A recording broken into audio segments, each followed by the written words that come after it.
Hey, this is Mr. Spencer. I'm going over the final two chapters of Into the Wild. Chris McCandless's journey comes to an end. All right, check out this overview aerial shot of the bus down there. You see it? All right, so we're going to examine his values, which basically means what he cared about the most. And that's what English class is about. That's what literature is about, the study of humanity, human nature, and analyzing not just fictional characters' values, but real people and how we interact with each other and how we interact with the world around us. Okay?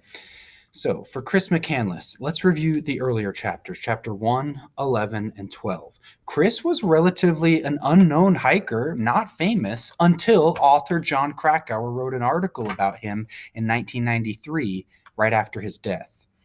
Now, Wikipedia calls him a hiker, but you could also describe Chris McCandless as a homeless person, a supertramp, a vagabond, a folk hero, a college graduate.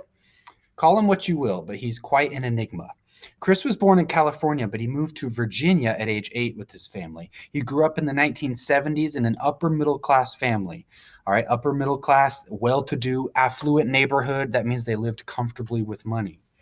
He was a free thinker, and he enjoyed getting lost on long suicide treks with his high school cross-country team. He had several close friends in high school and college in chapter 11 that's described, but he always had an intensity that made it hard for others to get close to him.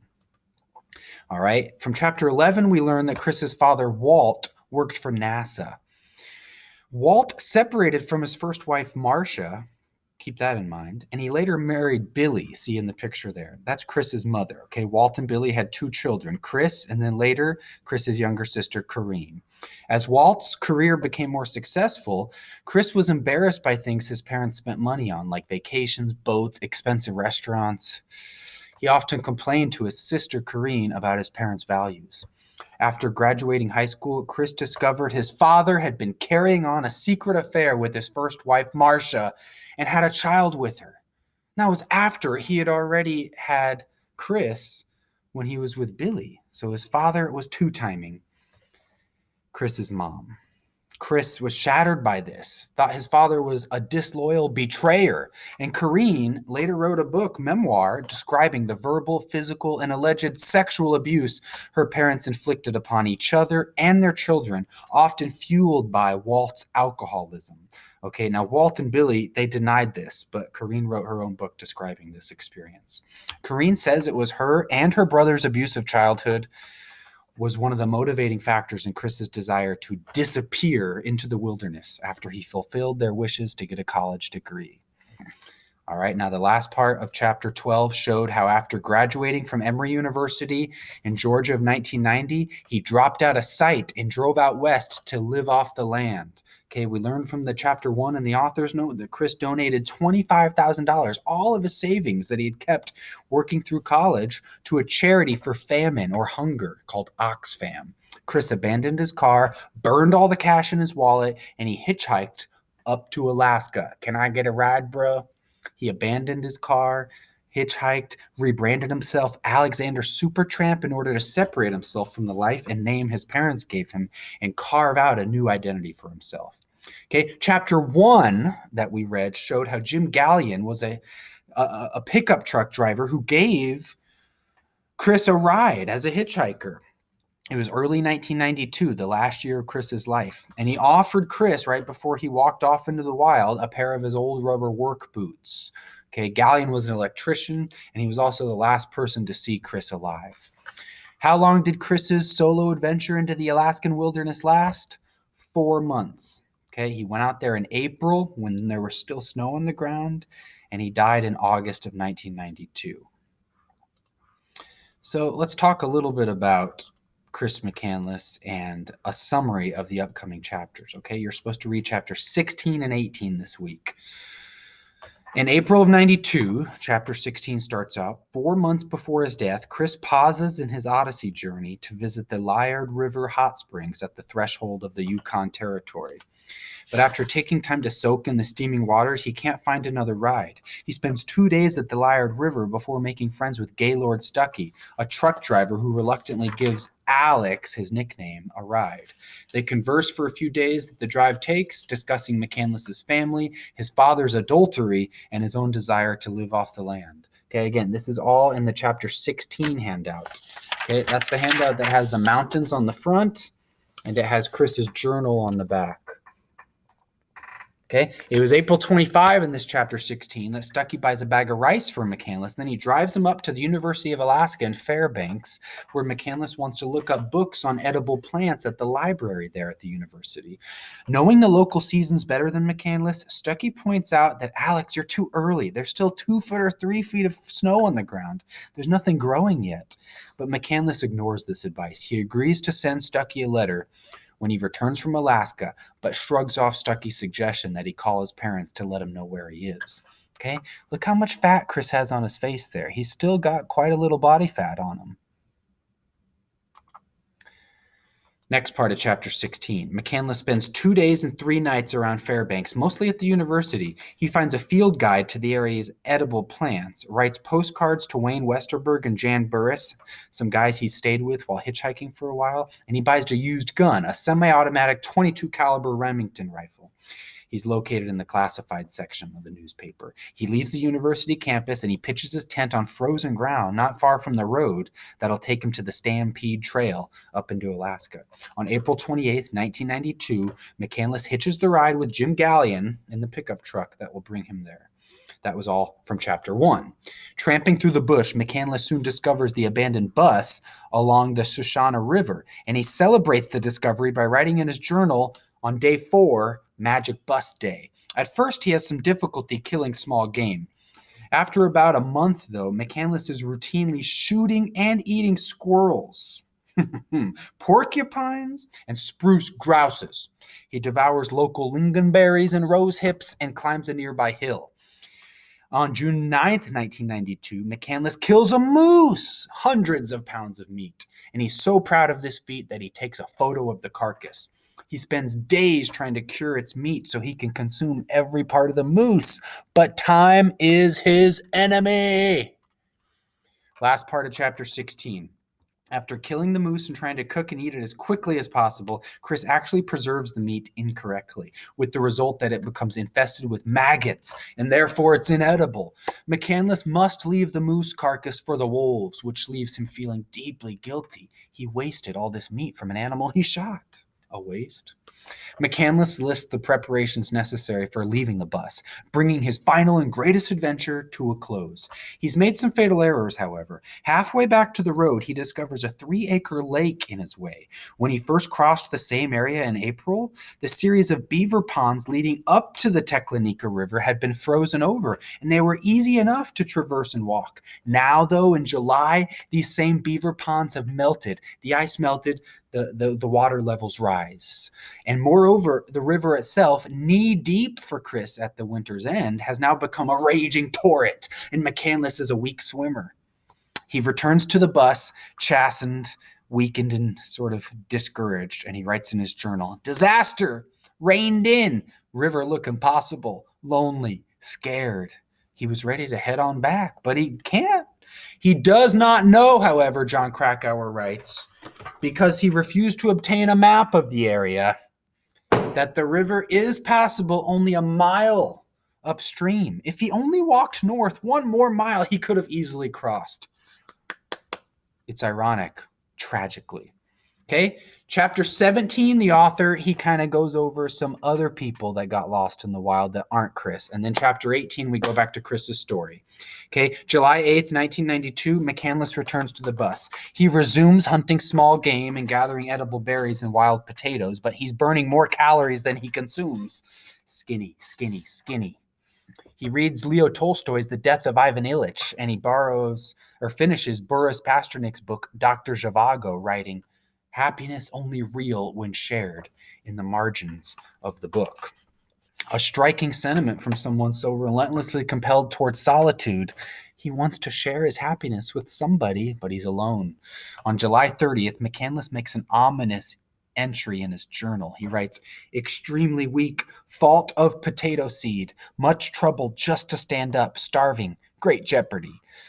Krakauer, the author, points out that until this journal entry, nothing suggests that McCandless is in danger of starving to death. Though hungry, he is otherwise in good health.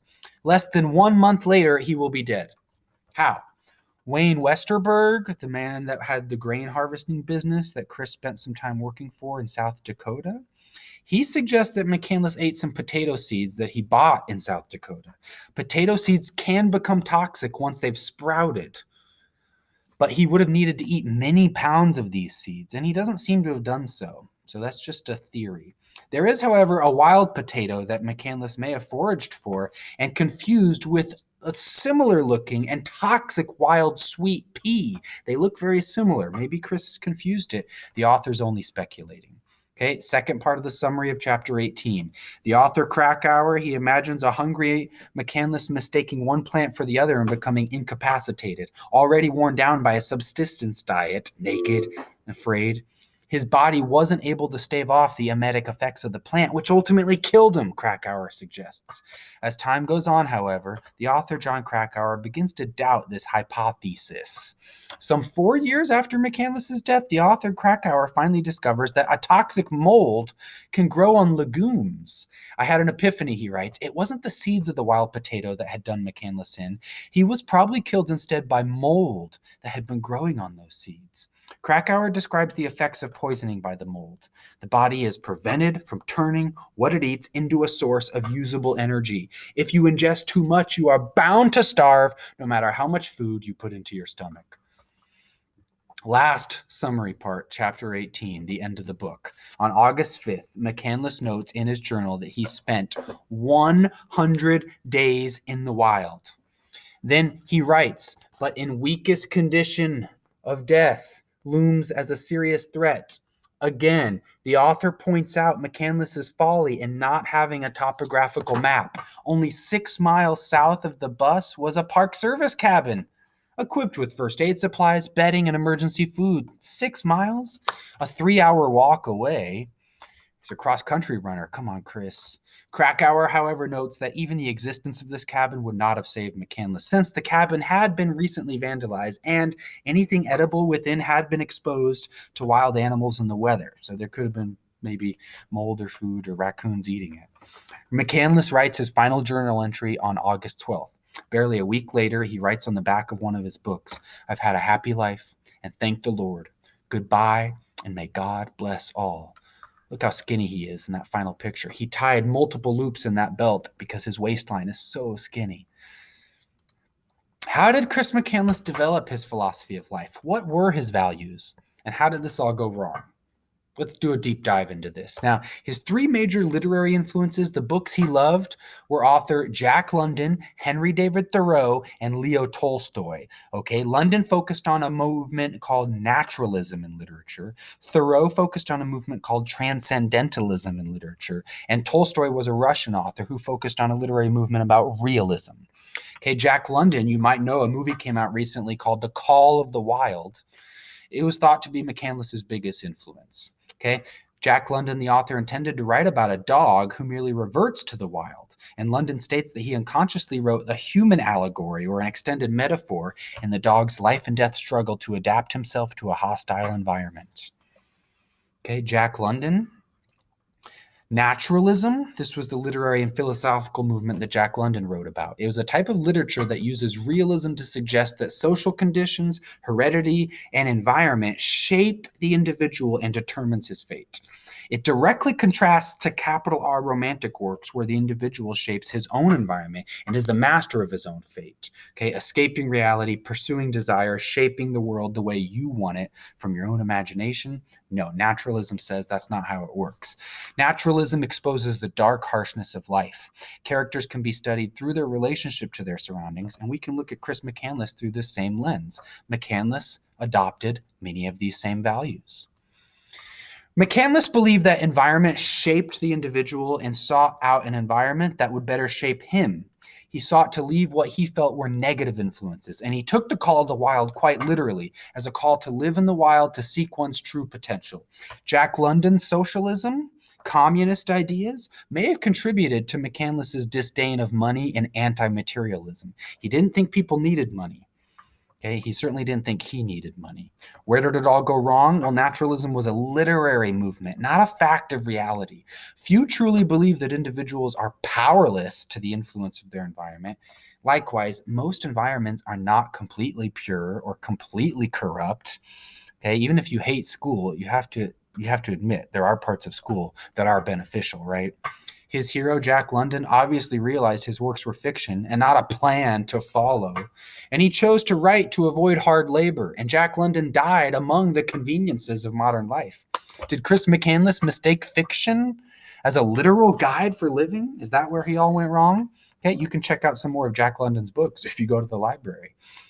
Henry David Thoreau, a significant influence on McCandless. He lived in the early 1800s at a time of increasing modernity, business, technology beginning to dominate American life. Industry, machines, sound good, right? Thoreau thought maybe not. He grew up in a liberal family in Concord, Massachusetts. People mostly regarded Thoreau as an oddball, kind of a radical. He attended Harvard University. He became a teacher, and he emphasized more reverence for nature and value of nature because he lived in that cabin for 2 years in the wilderness of Massachusetts. Sounds like Chris McCandless, right? The Transcendentalists, Emerson, Thoreau, what did they believe? Well, Thoreau wrote that most people lead lives of quiet desperation. In day-to-day modern life, we simply go through the motions and never stop to truly live. In order to live deliberately, one must become self-reliant, intuitive, become reflective, and get in touch with nature. For example, Thoreau, he left his life to live deliberately in a cabin in the woods. His experience turned into the book Walden that he wrote, okay? Check that out from the library if you want to read more about Henry David Thoreau. Why did this backfire on Chris? Although following your own intuition is a major part of transcendentalist belief, total solitude is not. Thoreau did go to Walden Pond to live deliberately, but he was not a hermit. He entertained many visitors. He was only a mile away from Ralph Waldo Emerson's cabin. He had dinner with Emerson from time to time. He wasn't alone. And additionally, self-reliance does not require refusing all help and advice. One might argue that an aspect of self-reliance is recognizing when to seek help. Was McCandless self-reliant or merely stubborn? Was Chris McCandless admirable or stupid? Why did it backfire on him? And what did Chris McCandless take from a Russian author, Leo Tolstoy, in this movement of realism? Okay, Tolstoy was a Russian novelist most famous for novels War and Peace and a book called Anna Karenina about a girl who wants to escape the pressures of conformity in modern life. Tolstoy had a disdain for money, worldly possessions, and romantic relationships. Sounds like Chris, right? Did Chris have a boyfriend or a girlfriend? Did Chris have any romantic relationships? There's no evidence of it. A belief that lasting happiness could be found only by achieving inner self-perfection is what Tolstoy valued, and he valued a desire for realism and a life based on strong ethics. Chris McCandless loved Leo Tolstoy's uncompromising look at how messy real life really is. Okay, look at Tolstoy here. This is a bad mamma jamma. He looks super confident. What a free thinker this Tolstoy is. What went wrong? As Chris McCandless wrote, happiness is only real when shared. You see it in chapter 18 of the book. Are human relationships equal to worldly possessions? What's more important? Is a life with no material possessions really the best way to live? That's the final writing of Chris McCandless. SOS, attention possible visitors. I need your help. I'm injured, near death, too weak to hike out of here. I'm all alone. This is no joke. In the name of God, please remain to save me. I am out collecting berries close by and shall return this evening. Thank you. He didn't sign his name Alexander Supertramp. His final writing, Chris McCandless, August, question mark?